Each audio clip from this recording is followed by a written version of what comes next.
Le grand manoir se dressait devant lui. Le cœur d'Arthur battait à tout rompre. Chaque pas semblait plus lourd que le précédent. Il était chez lui, sur le point de revoir sa famille après si longtemps. Des années d'inquiétude et d'incertitude avaient gravé des lignes sur leur visage. Le reconnaîtrait-il seulement? Cette pensée lui donna un frisson dans le dos. Il serra la sangle de cuir usée de son sac, un talisman contre la peur qui menaçait de le consumer. Il devait les voir. Il avait besoin de sentir leur amour, leur chaleur. La maison n'était pas un lieu, c'était eux. En gravissant les marches, un kaléidoscope d'émotions le submergea. Joie, appréhension, amour et une peur profonde du rejet. Il avait affronté d'innombrables dangers, regardé la mort en face, mais rien ne lui avait paru aussi intimidant que ce moment. Des années d'entraînement, de perfectionnement de ses compétences, ne pouvaient pas le préparer à la vulnérabilité brute de mettre son âme à nu devant sa famille. Il n'était plus le garçon qui était parti, il était différent, changé, mais au fond de lui, il aspirait à leur acceptation, à leur amour.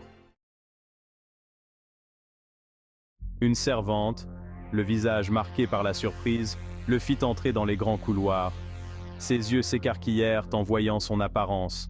Arthur lui offrit un sourire rassurant, le cœur battant la chamade. Le manoir résonnait du murmure de ses pas, chacun le rapprochant de sa famille. Un gloussement retentit au bout du couloir. Une jeune fille, les yeux pétillants de malice, jeta un coup d'œil derrière une tapisserie. Son regard rencontra le sien, et une expression d'émerveillement se répandit sur son visage. « Bonjour » dit-il, la voix légèrement tremblante. La jeune fille, son hésitation initiale oubliée, fit un pas timide en avant. Ses doigts effleurèrent les siens, son contact lui envoyant une bouffée de chaleur. Il reconnut la lueur familière dans ses yeux, un reflet de la famille qui lui était si chère. La peur qui avait été un nœud serré dans sa poitrine se relâcha légèrement. Peut-être, juste peut-être, que tout irait bien. Il trouva sa mère dans la grande bibliothèque, entourée d'imposantes étagères et du parfum réconfortant du vieux parchemin. Elle était assise près de la cheminée, le regard distant, les doigts suivant les lignes d'un livre usé.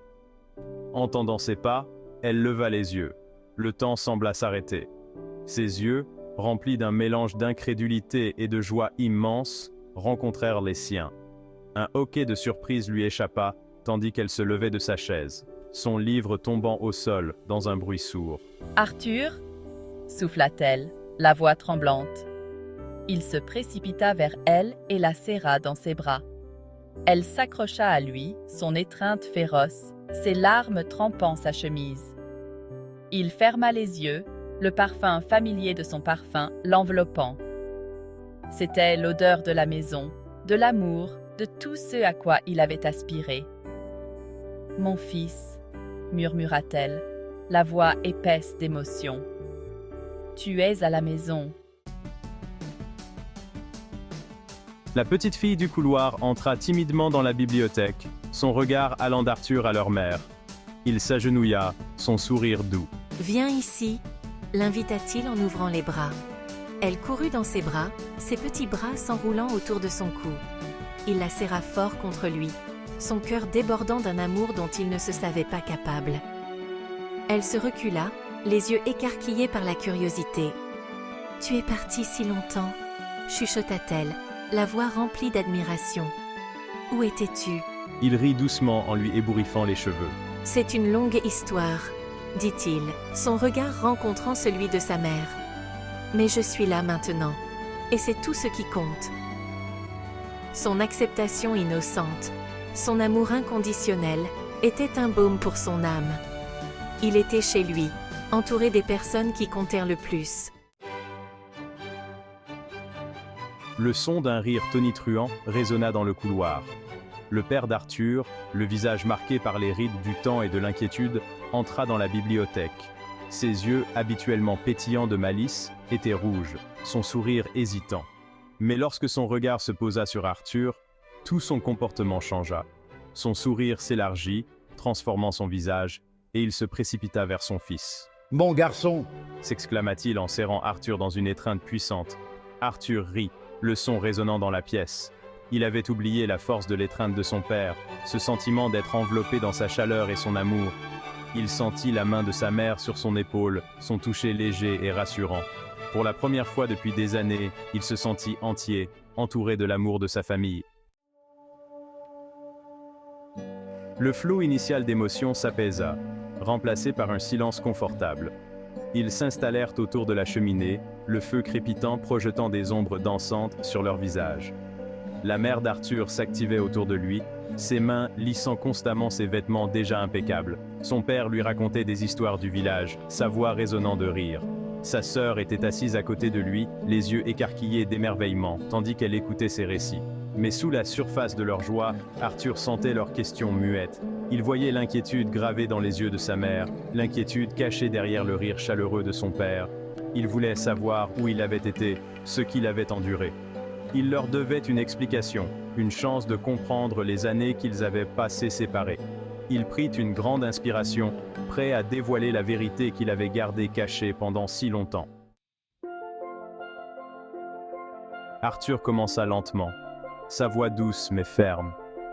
Il parla de la terre étrange et merveilleuse où il s'était retrouvé, une terre de magie et de créatures mythiques. Il raconta ses aventures, ses épreuves et ses victoires. Il parla des amis qu'il s'était faits, des ennemis qu'il avait affrontés et des batailles qu'il avait menées. Il n'a pas hésité à parler des dangers qu'il avait rencontrés, de la douleur qu'il avait endurée. Sa famille l'écoutait attentivement, leur visage un mélange d'admiration, de peur et de fierté. La main de sa mère trouva la sienne, son étreinte serrée, ses yeux brillants de larmes contenues. Le visage de son père, habituellement jovial, était marqué par l'inquiétude. Sa sœur, les yeux écarquillés d'émerveillement, buvait chacune de ses paroles.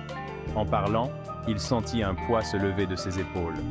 Partager sa vérité, mettre son âme à nu devant sa famille, lui apporta un sentiment de paix qu'il n'avait pas réalisé et désiré autant. Alors qu'Arthur terminait son récit, un silence confortable s'abattit sur la pièce. La tension qui s'était accumulée se dissipa, remplacée par un sentiment de soulagement et de compréhension. Son père, toujours exubérant, lui tapota l'épaule, les yeux pétillants. eh bien, fiston, on dirait que tu n'as rien perdu de ton talent. Il fit un geste vers un terrain d'entraînement voisin, visible à travers les grandes fenêtres. Ça te dirait de montrer à ton vieux ce que tu as appris? Arthur rit, acceptant le défi. Il tira son épée d'entraînement en bois, son poids familier le réconfortant. Tandis qu'ils s'entraînaient, leurs mouvements fluides et assurés, Arthur ressentit une vague de gratitude. Il était chez lui, entouré de sa famille. Leur amour une constante dans son monde en constante évolution. Le combat d'entraînement se termina par un match nul. Le père et le fils s'affaissant sur un banc voisin, leur rire résonnant dans la cour. La mère et la sœur d'Arthur les regardaient depuis le côté, leur visage illuminé par le soleil couchant. À cet instant, entouré des personnes qu'il aimait le plus, Arthur réalisa le vrai sens du mot « force ». Ce n'était pas seulement une question de prouesse physique ou de capacité magique. La vraie force résidait dans les liens indéfectibles de la famille, dans l'amour et le soutien qu'elle procurait. Quels que soient les voyages qu'il entreprendrait, les changements qu'il traverserait, sa famille serait toujours son ancre, son refuge. Ils étaient le rappel de qui il était, d'où il venait et des valeurs qui lui étaient chères. Ils étaient sa boussole, le guidant à travers les tempêtes de la vie. Alors que la nuit tombait, projetant de longues ombres sur le manoir, Arthur se sentit attiré par la bibliothèque. Il s'installa dans un fauteuil moelleux près du feu, sa sœur blottie contre lui, la tête posée sur son épaule. Ses parents étaient assis en face d'eux, le visage empreint de satisfaction. La pièce était emplie du murmure doux de la conversation, du crépitement du feu et du langage silencieux de l'amour. Arthur ferma les yeux, respirant les parfums familiers de la maison. L'odeur des gâteaux de sa mère, le léger parfum du tabac à pipe de son père, l'odeur de moisi des vieux livres. Ce sont les odeurs de son enfance, de son cœur. Il était chez lui, vraiment chez lui. et c'était encore mieux qu'il ne l'avait jamais imaginé. Le voyage à venir serait sans aucun doute semé de... Et Arthur savait qu'il ne les affronterait pas seul. Il avait sa famille, sa source constante et indéfectible de force et de soutien. Il emporterait leur amour avec lui, un phare le guidant à travers les ténèbres. Et il savait, avec une certitude inébranlable, que peu importe où la vie le mènerait, il pourrait toujours retrouver le chemin de la maison. Il était chez lui. Et dans cette réalisation, Arthur trouva une paix qu'il avait longtemps cherchée, une paix qui dépassait les mots, une paix qui s'installait au plus profond de son âme.